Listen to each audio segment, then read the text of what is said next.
you go to church, you sing, right?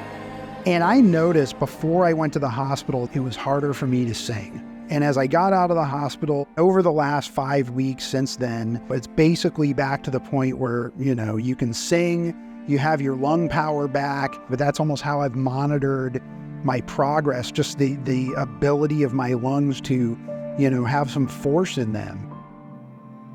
I started feeling a little bit of shortness of breath.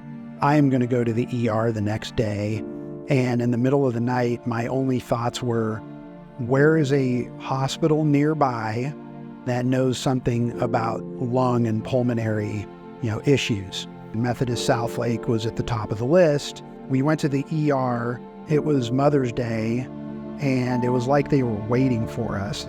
They had me do a chest x-ray. The doctor came back and said, "Sir, you have a collapsed lung." The problem was there was a hole in his lung that was leaking air, and it was leaking quite a bit. The surgery Mark needed was to close the hole that had developed on the top of his lung. So we made 2 little incisions like this, going through between the ribs without having to spread them. We also removed the mass.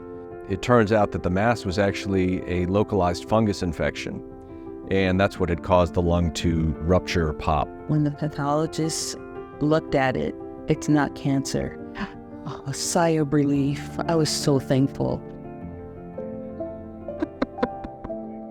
When I came home that Saturday, May 18th, it was just a lot of relief. 6 weeks out, which seems like a long time, but it's gone by quickly. I'm almost 100% back to normal.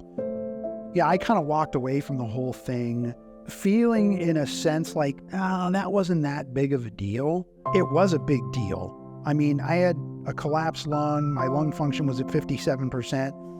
They put a hole through my rib cage to reinflate my lung, and then I had a chest tube in there. For anyone who lives in this area, I mean, if it's certainly a physical condition that the hospital is, specializes in or is known for, what have you, or if it's an ER situation, I mean, you'd be foolish not to go there. And they did such a good job. We're very, passionate about our church life and everything, but to be able to, sing with full force to the Lord is a good thing.